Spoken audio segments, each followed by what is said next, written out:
Bonjour à vous, je suis ravie de vous retrouver à l'occasion d'un numéro spécial consacré à l'école des fourriers de Querqueville. C'est un établissement unique, dédié à l'apprentissage du soutien moderne pour les militaires du rang et les sous-officiers. L'école fête ses 110 ans à l'occasion d'une cérémonie que vous pourrez vivre avec nous. Mais tout de suite, partons en immersion avec les élèves avant d'aller à la rencontre du directeur de l'école, le CRC1 Hugues Jardin.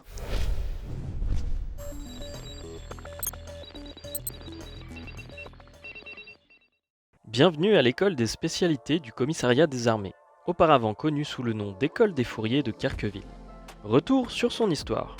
Le terme de fourrier remonterait au XVIe siècle et désignait la personne en charge du fourrage et du logement de la troupe. Vocable d'origine terrienne, il a été étendu à la marine au XVIIIe siècle via les corps d'artillerie et d'infanterie de marine. L'école voit le jour en 1912 à Rochefort, lors de la fusion des écoles de comptabilité de Toulon, Brest et Rochefort. Après de multiples déménagements, elle s'installe définitivement à Querqueville en 2002.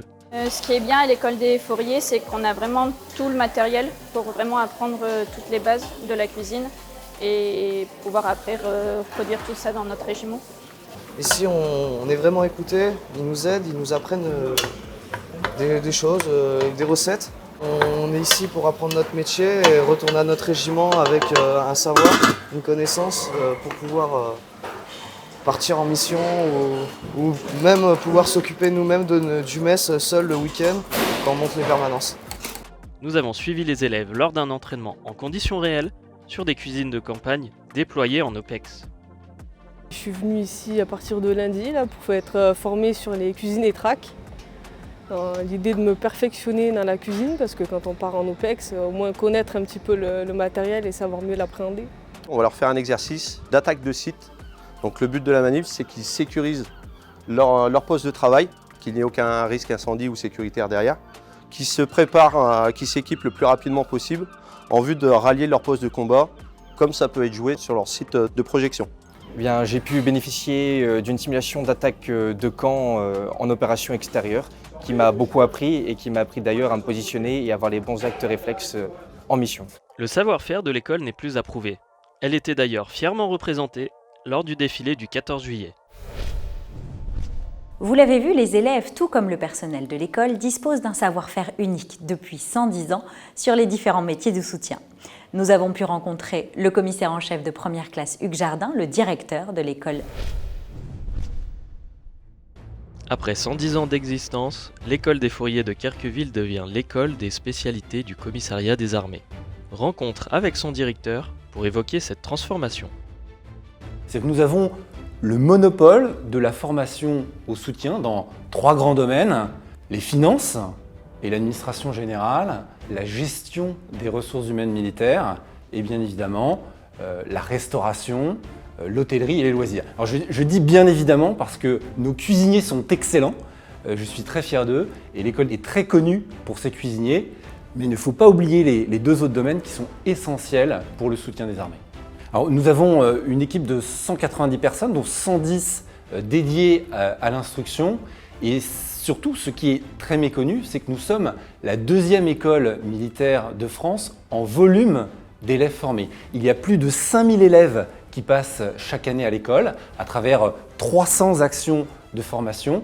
Et ce qu'il faut vraiment souligner, c'est que nous délivrons chaque année 2500 titres professionnels qui vont du CAP au BTS. C'est vraiment une école professionnalisante et nous venons apprendre le geste métier qui est indispensable pour le soutien des armées. Je pense que notre marque de fabrique, ce sont nos instructeurs qui sont des professionnels qui viennent des armées ou du service pour transmettre leurs compétences. Nous n'avons pas d'équipe enseignante à vie, nous avons vraiment des professionnels qui sont connectés aux armées, direction et services, et qui viennent transmettre leurs compétences à la jeunesse. L'autre point qui me paraît très important à souligner, c'est que nous disposons de plateaux techniques dédiés à la préparation opérationnelle. C'est-à-dire que ce qui va nous distinguer d'un lycée technique professionnel classique, c'est vraiment la préparation au soutien aux opérations. Si je reprends l'exemple de la cuisine, nous formons à la restauration collective, à la haute gastronomie, mais surtout, et c'est ce qui nous différencie des autres, nous formons à la cuisine de campagne, c'est-à-dire exercer la restauration en opération extérieure ou apprendre à des cuisiniers à travailler à bord d'un bâtiment de la Marine nationale ou d'un sous-marin. Je crois qu'en présidant cette cérémonie, ce soir, le directeur central vise avant tout à valoriser un patrimoine de 110 ans au service de la formation. C'est notre capital immatériel. Je crois qu'aussi, il souhaite souligner que nous nous projetons vers l'avenir en formant la jeunesse. Nous prenons notre part à son projet de service Ambition SCA. Enfin, je pense que c'est vraiment l'événement ce soir. En changeant le nom de l'école, le directeur central vise à mieux exprimer l'importance de la mission que nous assurons au profit du soutien des armées. En ce 29 septembre 2022, la cérémonie est solennelle pour marquer les 110 ans de l'école. Alors que les anciens élèves et les étudiants actuels sont réunis, c'est un puissant hommage à son histoire. C'est aux côtés des plus hautes autorités militaires et civiles que le directeur central du commissariat des armées a dévoilé le nouveau nom.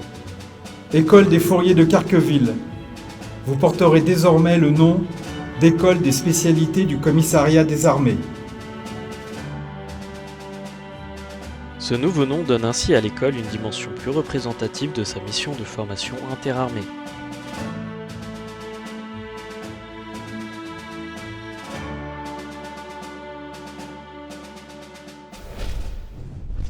C'est sur ces belles images de la cérémonie anniversaire que s'achève notre édition spéciale.